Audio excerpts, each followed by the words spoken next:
You deserve sunglasses that can keep up with your active lifestyle. Whether you're on the water, hitting the trails, or soaking up the sun, Shade & Precision Eyewear provides superior protection and clarity. Use code PLAY20 to get 20% off. Visit SeeBetterPlayBetter.com. January 18th, 1975. It's been 50 years since the Jeffersons hit the airwaves and through comedic courage forever reshaped television norms. I worked my way from the bottom up to the top. Antenna TV celebrates by moving on up through 50 hours of the Jeffersons, along with some special guest appearances.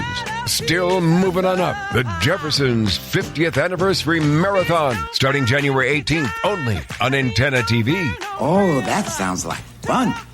Dr. Martin Luther King Jr.'s message can be heard everywhere. His words changed the nation. And though you might not know where the words came from, you can feel the truth behind them. We're now faced with the fact that tomorrow is today. We're confronted with the fierce urgency of now. The Reverend Martin Luther King Jr. called us all to service. Opportunities to serve those in need are all around you. And every time you volunteer to read to a child, serve a hearty meal, or clean up a park in your comunidad, his message becomes a reality. This January is your chance to let MLK's word inspire you to action. Learn how you can volunteer for a better tomorrow on MLK Day at AmeriCorps.gov/MLK Day. You're listening to Banfield on NewsNation. To find NewsNation on your screen, go to joinnn.com. NewsNation, Monday, the inauguration of Donald J. Trump, live from D.C. Special coverage begins at 9 a.m. as Blake Berman sets the stage for the big day. Let's get right into it. Welcome to Washington, the center of it all. Then at 11, join Chris Cuomo, Elizabeth Vargas, Leland Bittert, and Chris Stirewalt from the oath of office to the presidential parade. We'll take you there with NewsNation Politics, powered by The Hill. Inauguration Day coverage starts at 9/8 Central. To find NewsNation on your screen, go to newsnationnow.com. The Food and Drug Administration has banned the food dye Red 3 from use in foods, beverages, oral drugs, and dietary supplements, addressing a decades-long controversy. The FDA has determined that red dye number 3 causes cancer when eaten by animals. Inflation ended 2024 by moving slightly higher. The Bureau of Labor Statistics reports a 0.4% increase in the Consumer Price Index for December. That follows a 0.3% rise in November. The biggest drivers of inflation were energy and shelter. With sticky inflation and rising bond yields, mortgage rates continue to move higher. The Mortgage Bankers Association says the average rate on the 30-year fixed-rate mortgage has hit 7.09%. It's the first time the rate has exceeded 7% in several months. It's also a full percentage point higher than it was in September. I'm Mark Huffman. Learn more at consumeraffairs.com. Heard the ruckus and called the police, but Parham says the officers who showed up from the Contra Costa Sheriff's Department didn't offer to help her. She says she didn't believe they ever even investigated. The department, however, says this, and I quote, "A report was taken on March 23rd, 2018. We take these cases and accusations seriously, and detectives thoroughly investigated the accusations. It was later determined the claims were unfounded." Which brings me to tonight. Months after putting her name on a highly explicit, exhaustively detailed court filing, Ashleigh Parham has decided to go on national television and answer questions about it. She asked us if we could conceal her face, and we agreed. She also wanted to be joined by her attorney, Ariel Mitchell. Here's our conversation. Ashleigh and Ariel, thank you very much for doing this. I know this is extremely sensitive. I'll ask the questions best I can, and I'll challenge the best I can, understanding that this is delicate information. With that in mind, Ashleigh, can you tell me how you first even came into contact and came to know Sean Combs? I met a man named Shane Pierce at the bar, and outside of the bar, he had Sean Combs on a FaceTime phone call, and he overheard me saying I wasn't impressed by him and wasn't a fan, and that I thought he killed Tupac. And do you believe that that's what started all of this, that perhaps Sean Combs had a grudge, just hearing that you believed he was Tupac's killer? Yeah, I think that's what started it, because that's when he threatened me, that he was going to come after me. And he threatened he was going to eat my face, so I didn't take him seriously. I just thought he was a bizarre human being. At what point did you come into actual physical contact? Did you see him face to face for the first time? What were the circumstances? It was when Shane Pierce had called me, and he claimed he wasn't feeling well from his cancer treatment and he needed help opening his medication. So I went over there to help him out, and it turned out he was just fine and he didn't need my help. It was weird. He wanted to show me his new car, and he took me on a short drive around the Renda Hills, and then we got back to his little bachelor pad in the house, and he offered me a glass of water, and I drank it, and I started to feel a little bit off. And then I heard a bunch of people coming down the stairs, and it was Sean Combs and a whole bunch of people who just busted in the door, and just in a boisterous manner and acting. He said something like, "Bet you didn't think you were ever going to see me," and I was just in complete shock and frozen. And what happened next?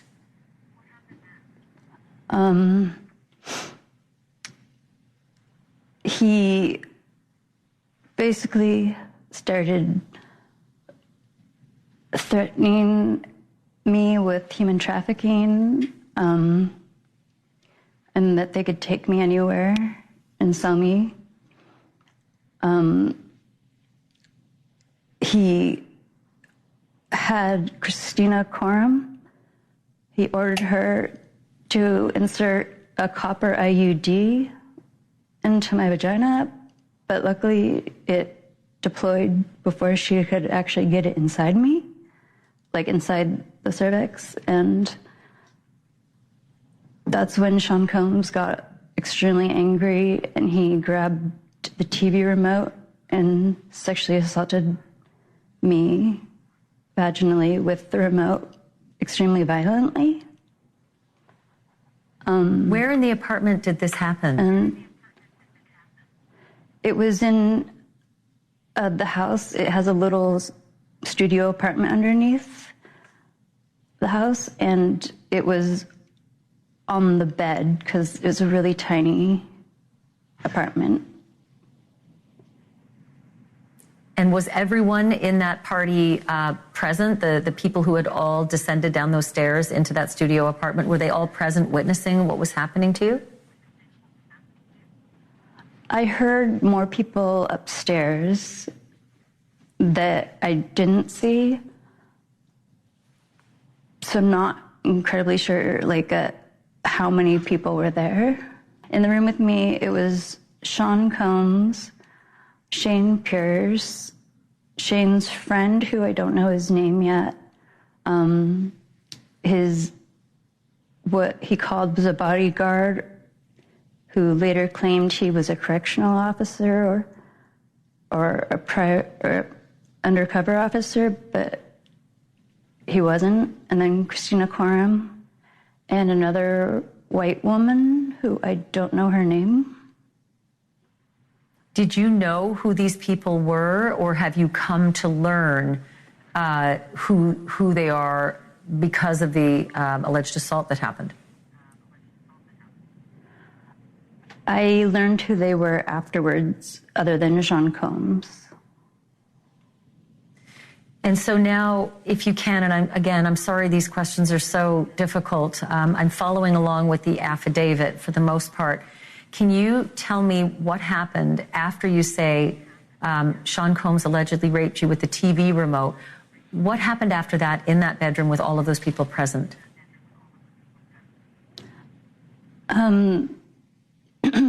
They took turns raping me, and Sean Combs raped me anally.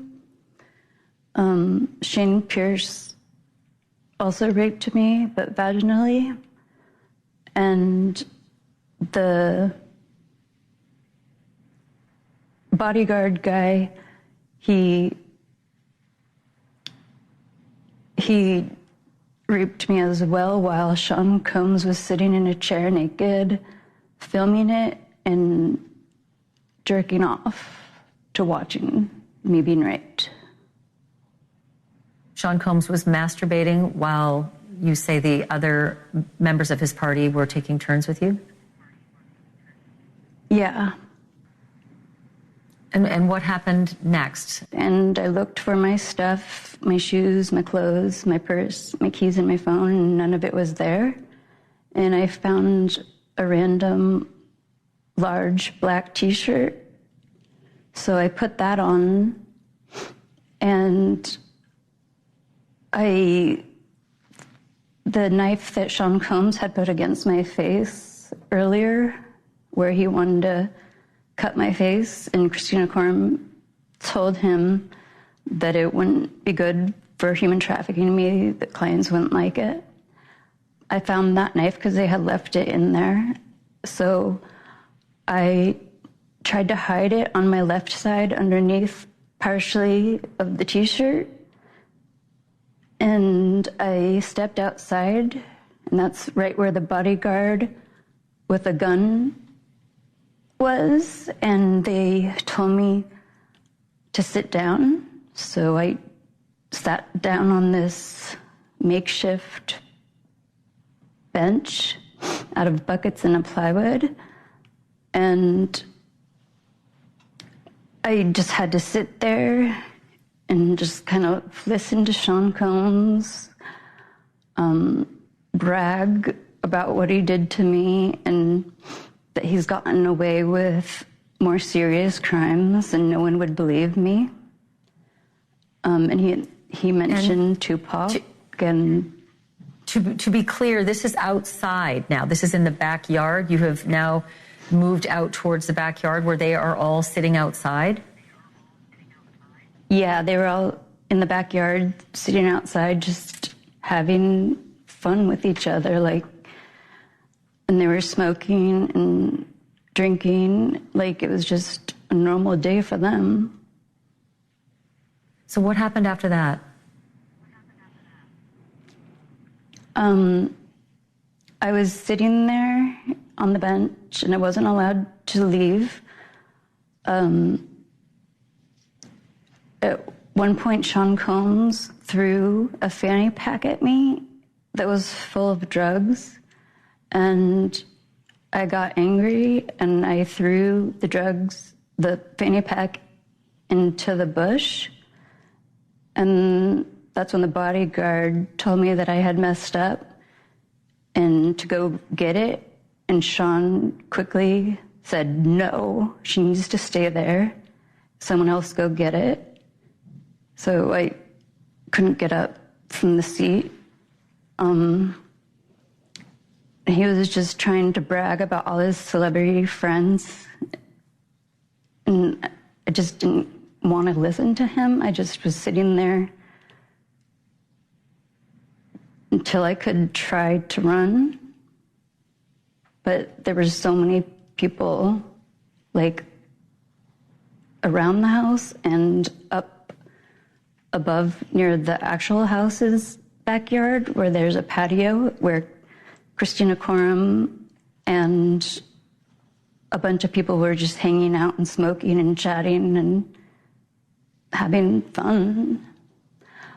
Sean Combs turns to me and he says, "Why haven't we ever partied like this before?" And that's when I got enraged and I said, "This is not a party. You raped me." And he attempted to bribe me with some amount of money, and I said, "No, you raped me. I'm not going to stay silent on this." And then he ended up calling his mother, Janice Combs, and she got on the phone, a FaceTime video, and she yelled at me not to hurt her son, and I yelled back, "He raped me." And she told me to take the money and shut up. At some point, someone in the backyard brought out a weapon and fired it. What were the circumstances surrounding that? That's when Sean Combs had bragged about getting away with way worse than what he had done to me, and he admitted to killing Tupac or having him killed. And that's when the bodyguard turned the gun around on Sean Combs, and I ran behind the bodyguard because I was just looking for any type of person who might help me. I tried to get the gun, but he wouldn't let me, and it went off in Sean Combs' direction into the hill. Luckily, it didn't go into anybody's house. And I just want to go back to that one detail. Sean Combs said to you that he killed Tupac or that he had Tupac killed? Which one was it? He paid to have Tupac killed. That's what he said in that moment in the backyard, that he had paid to have Tupac killed. Yes, and he was bragging about it. So now a gunshot has gone off in Sean Combs' direction. What happened after? You're now standing behind the bodyguard, one of the men who was in the room and allegedly assaulted you with the others. What's the next series of events? Mm-hmm. That's when I kind of lost my mind, and I had the knife and I ran at Sean Combs, and he started to run up the stairs towards where Christina Quorum and all the people were sitting up on the little patio, and I hit him in the back with my left hand, and he fell down on the stairs. He was lying down on the stairs, and he turned back and looked at me. And I had the knife in both of my hands, and I was going to plunge the knife into him because it was a kill or be killed situation. And his face looked so scared that he was looking at me like I was the monster when he's the monster, and my moral compass snapped back in. And I decided that this is insane. I can't do this. I don't have it in me to do that. And I turned around and I took 2 steps down the stairs. Sean Combs got back up and he pushed me, but I caught my footing and I took the knife and I slashed it backwards behind me without looking. And it made contact with him and he backed off. Then they had me forced to sit back down on the bench, and Christina Coram came down. She had a medical bag, and he was bleeding a little bit on his chest, but not, like, I didn't stab him, it was just a cut, and they put anti-clotting type stuff on and a bandage on him.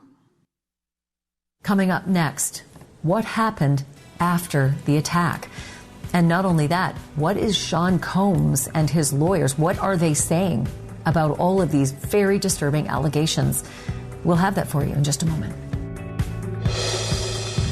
Near Orinda, California, on the day she claims she was assaulted. There is no evidence that Mr. Combs was ever in the same room as Ms. Parham. She is completely unbelievable, and no sane person who views the evidence will credit her story, end quote. Let's pick up our conversation with what Ashleigh says she did after the alleged assault. You were able to make an escape from that backyard. How did that happen, and when did that happen? That happened because the neighbors had been making noise complaints to the cops, and the neighbor came over to see what was going on one time earlier before the gunfire, and he asked if everything was going on, and the bodyguard turned the gun on him and told him to go away. But then he came back and created the distraction for me to actually run. And that's when I ran towards him in his house. And then someone, I believe it was Sean Combs, from the top of the hill near the front of the actual house, not where I was escaping from, started firing a gun at me. So at this point, you're making the escape from the backyard. The neighbor is helping. You're running down the street towards the neighbor's house, and there's gunfire, you believe, from Sean Combs. Did you seek shelter? Did you try to find somewhere to, avoid being shot? Yeah, the neighbor jumped behind a car, and I followed him behind the car. And then did you eventually get to the neighbor's house and be able to call the police? The neighbor had already called the police, and he invited me into the house. And then when the police officer showed up, he really couldn't have cared less about what I was saying. He didn't offer me help. He didn't offer me an ambulance. I told him that Sean Combs had raped me, and he didn't offer me a ride or any type of help. He just left me for dead there. Did the neighbor at least report there's been gunfire? We've escaped with our lives. We've had to crouch behind a car to escape bullets. Did the police listen to any of that? Yeah, that police officer heard the neighbors say that we got shot at, and he told him what he had seen and heard. And Ariel, I'll ask you to step in here. Is there a police report from that night from the Contra Costa police to indicate that they had responded to this gun complaint and obviously what Ashleigh says was a rape complaint as well? The Contra Costa sheriff did admit that there was a complaint on March 23rd, 2018, but they claimed they investigated and it was unfounded. So all of the women who have reported alleged sexual assaults to the Contra Costa police have all had their claims investigated and unfounded. I spoke to Ashleigh's therapist, who informed me that she has treated several, countless women throughout the county who all reported their crimes and the sexual batteries against them to the Contra Costa Sheriff, and all of them were found to be unsubstantiated.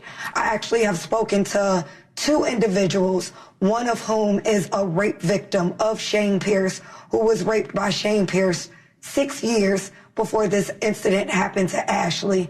She reported the crime to the police in Contra Costa, and they also unsubstantiated her claim. And I should mention here that these are allegations until proven in a court of law, but I want to continue with this story as well. It wasn't just the Contra Costa County Sheriffs that Ashleigh made a report to. She also reported this to the Walnut Creek Police and to the Orinda County, or the Orinda Police Department.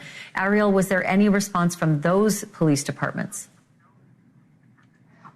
So Orinda and Walnut Creek are city police departments, all under the umbrella of Contra Costa County. So I did reach out to them, and they directed me to go through Contra Costa County. And anybody from myself on down who have made public records requests to the county for these reports and these records have all been denied. They refuse to give us any public records that we are entitled to in relation to all of the times Ashleigh reported this crime to these 3 different police departments.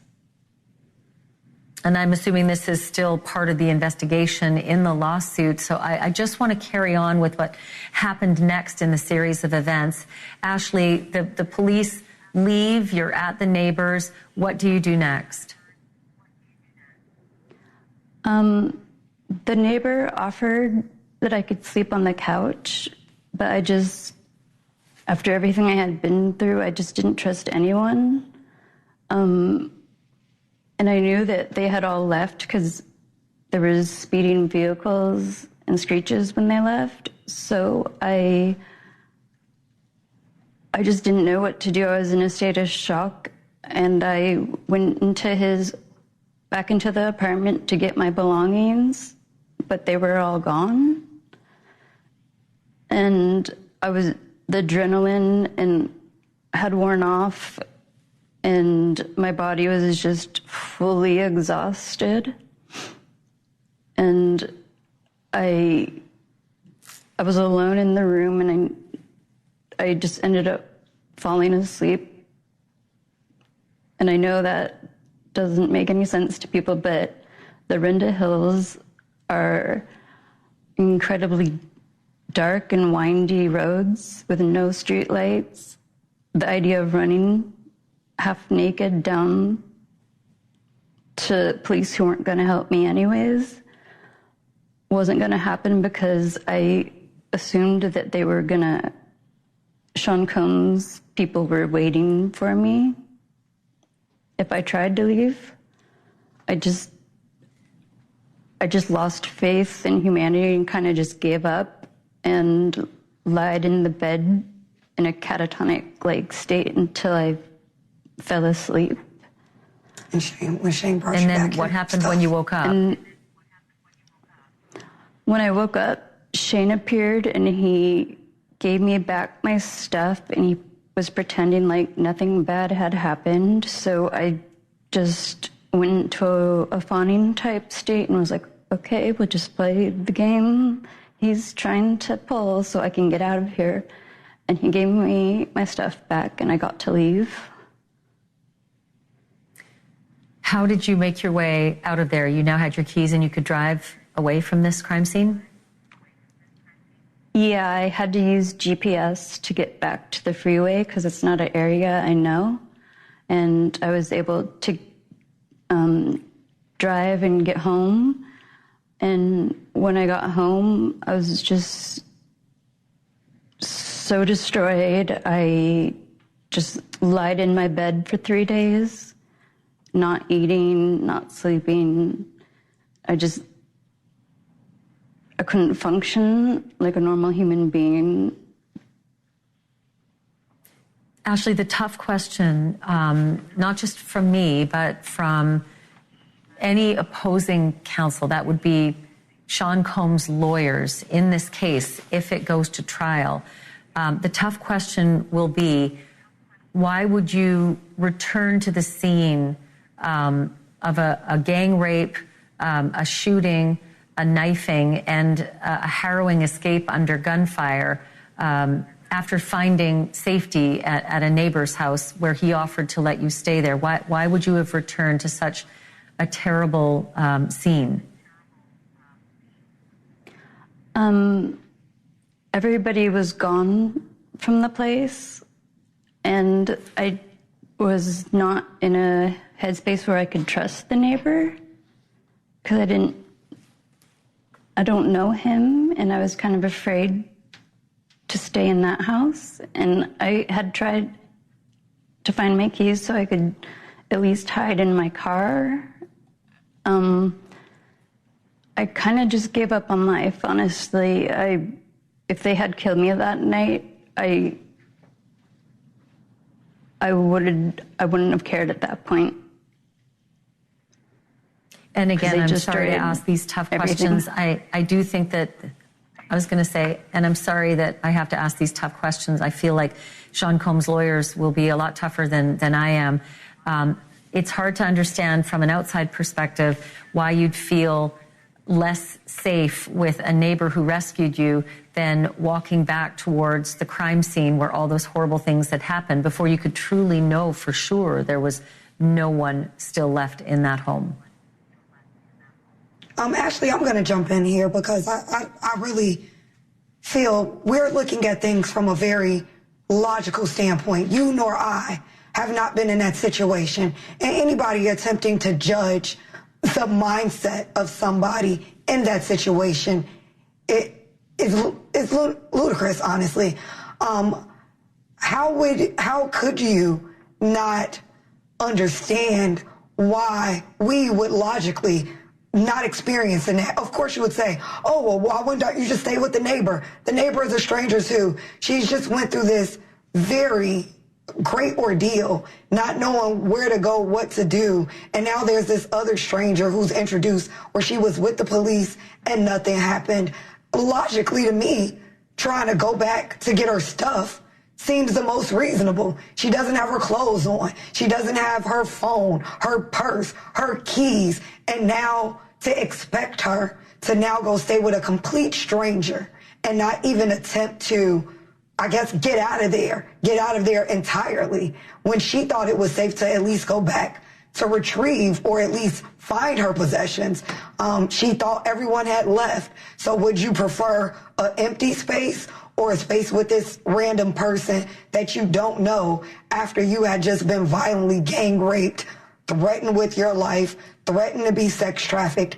In my mind, it doesn't make sense for her to have just stayed with the neighbor. What she did makes logical sense if you are to put yourself in that predicament where these things had happened to you. So unless we're going to put ourselves in that mind frame to think about what we would do if this had happened to us, which we can't even do. We can try to imagine it, but there's no imagining it unless you're in it. And anybody who's been in such a severe situation, to expect or to question their logic, I think is unreasonable. Yeah, and listen, I'm with you. I've never been in that circumstance. I can't imagine what it was like to be in your shoes, Ashleigh. All I'm saying is that at trial, all of that sensitivity goes out the window, and opposing counsel, Sean Combs' counsel, will be extraordinarily tough because he'll be looking, or she'll be looking at 12 jurors, and it's their sensibilities that are going to have to be convinced. And Ariel, that's why I ask those tough questions. But I do want to ask, because evidence is everything, right? Have you been able to get that neighbor, track that neighbor down to corroborate all of this? That would be immensely helpful to this case. Yes, we are in a process of getting that corroboration. We are working with investigators and other individuals to track down that person. We tried to reach out to that person directly at what we believe the address to, but we do have people working on getting that person to us.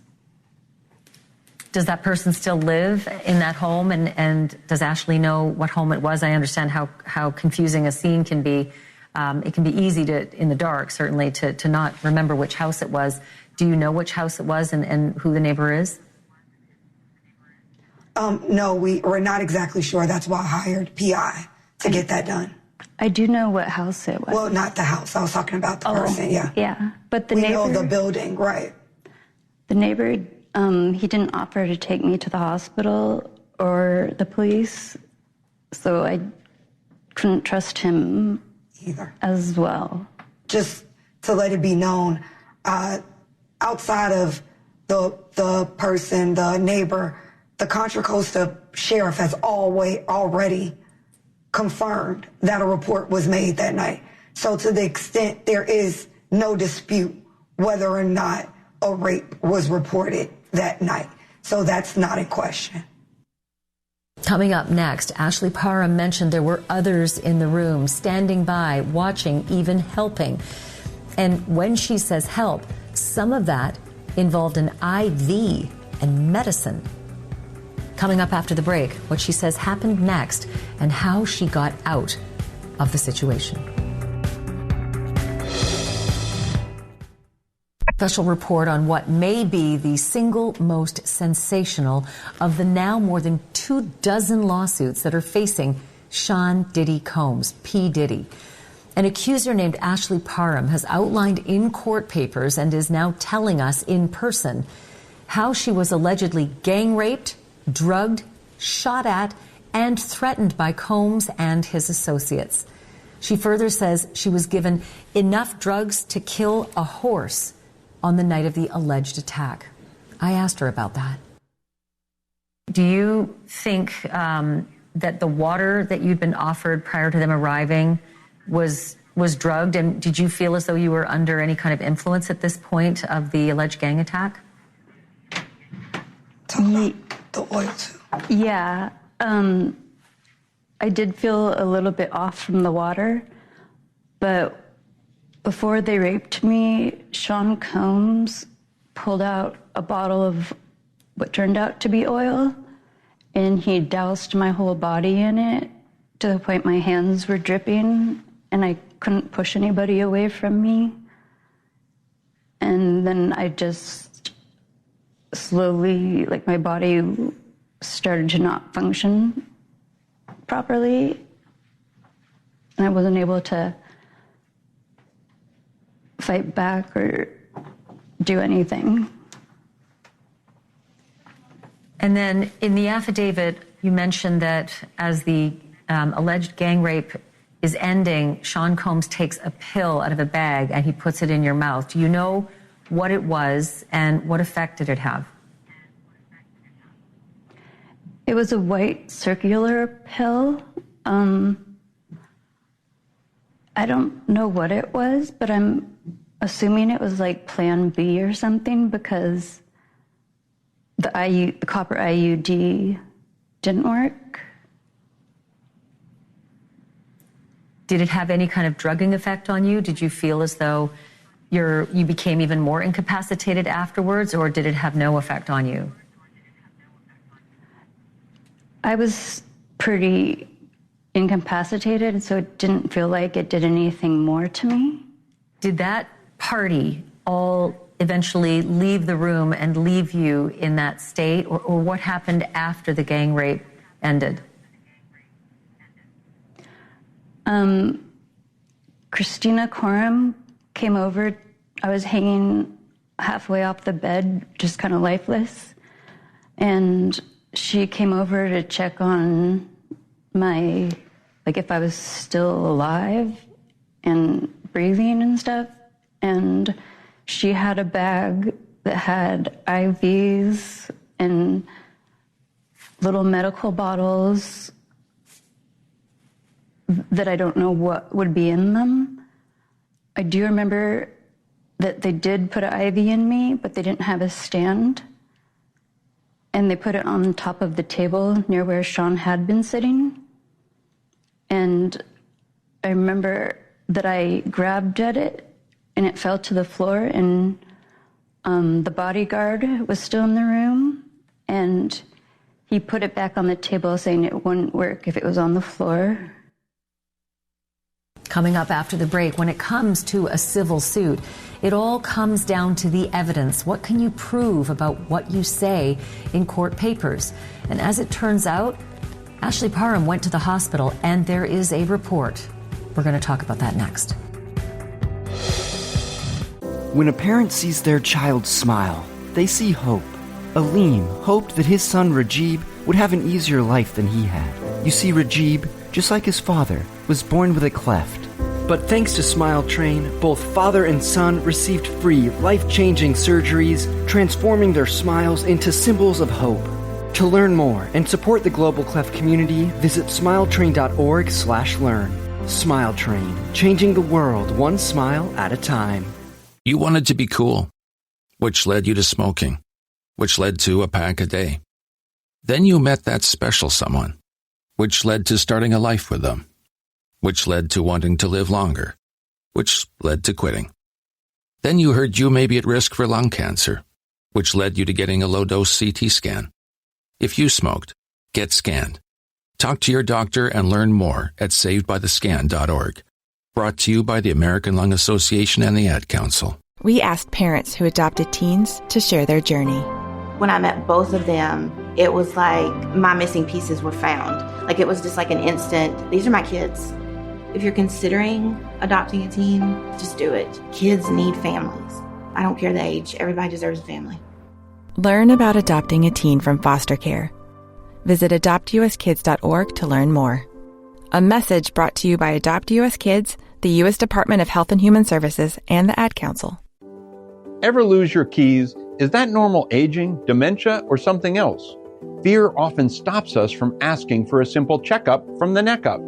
Knowing your numbers, blood pressure, blood sugar, and cholesterol are common, but your cognitive numbers are also important. Request our free guide. It's filled with tips for better brain health, facts about dementia, and much more. Go to 1-800-DEMENTIA.org or call 1-800-DEMENTIA. Your brain will thank you. Thanks for listening to NewsNation on the go. I'm Marnie Hughes. We're here for you 24/7 on the NewsNation app or on your Alexa. Just say, play NewsNation. Carbon monoxide is a colorless, odorless gas that can be fatal. Don't use anything indoors that burns fuel, such as gasoline-powered generators, camp stoves and lanterns, or charcoal grills. Opening doors and windows or using fans isn't enough.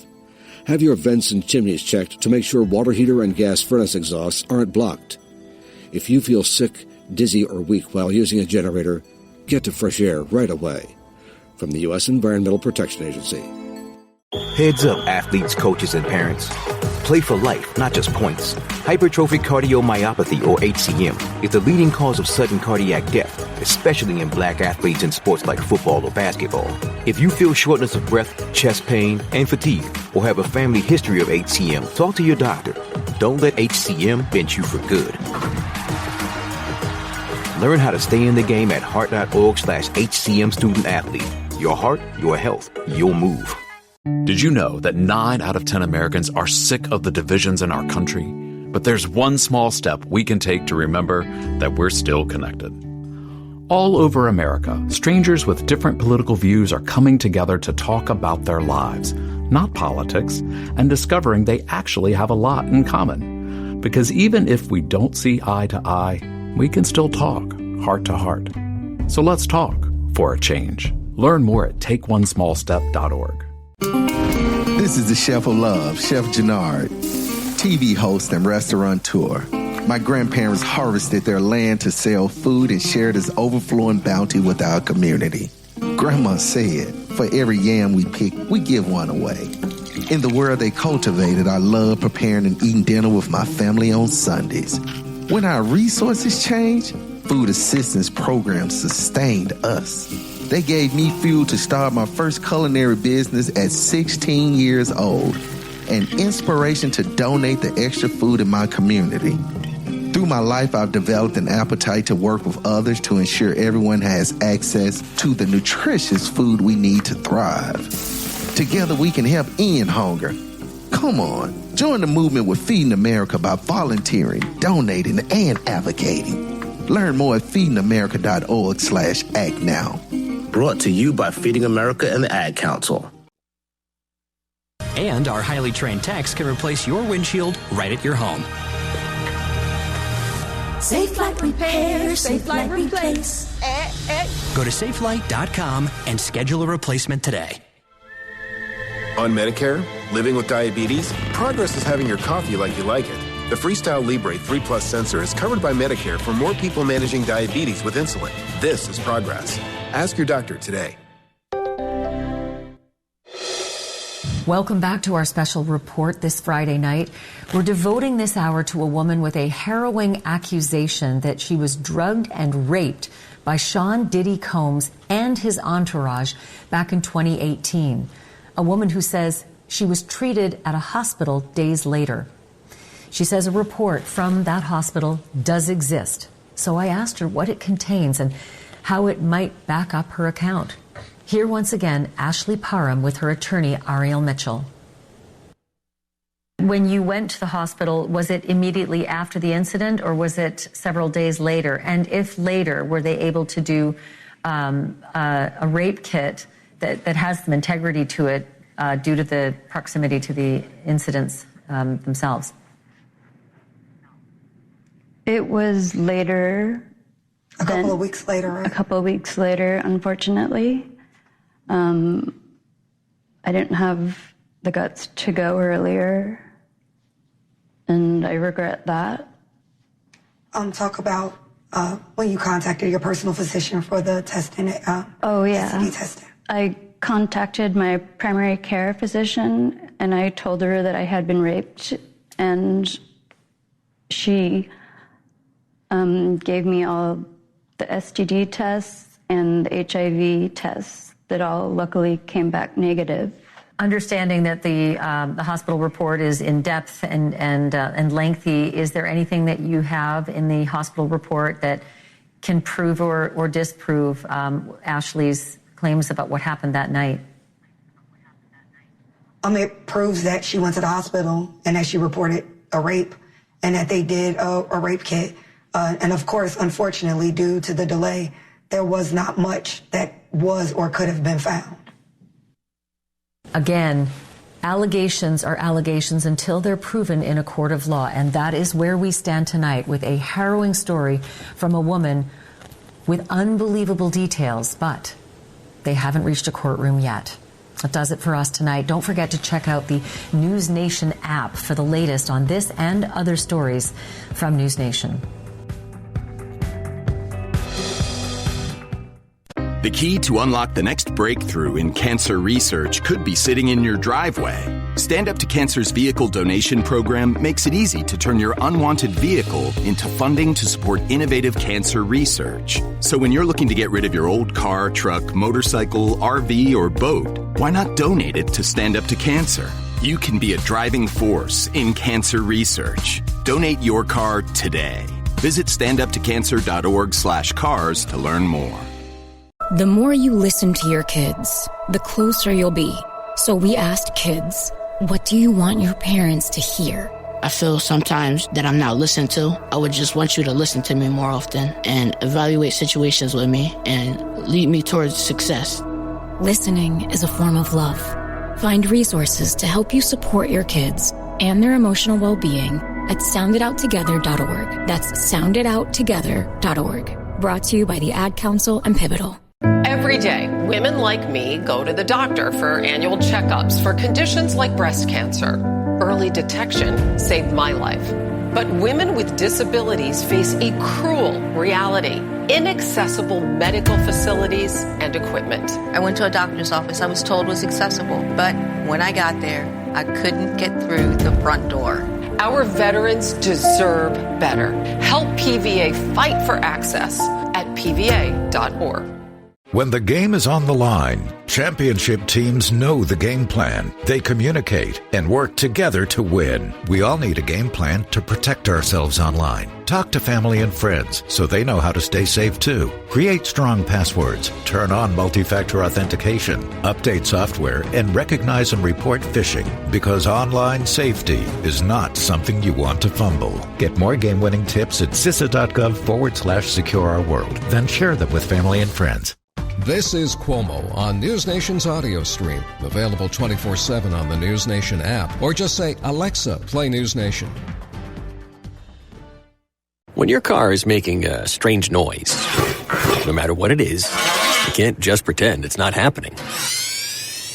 That's an interesting sound. It's like your mental health. If you're struggling and feeling overwhelmed, it's important to do something about it. It can be as simple as talking to someone, or just taking a deep, calming breath to ground yourself. Because once you start to address the problem, you can go so much further. The Huntsman Mental Health Institute and the Ad Council have resources available for you at loveyourmindtoday.org. Ms. Fernandez, what are those tiny things? Those are called amoebas. You can only see them through a microscope. Wow. Today's students are tomorrow's great thinkers and innovators. But right now, there's a funding crisis in public schools. Donors Choose is a nonprofit that lets you support students and teachers in your community and beyond. You could provide pencils and paper, help a music class get a guitar, or even a science project for a classroom like mine. Learn more at donorschoose.org.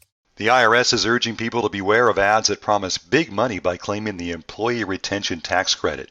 This is a real tax credit that helps businesses that were affected by the pandemic, but scammers are telling people they qualify when they don't.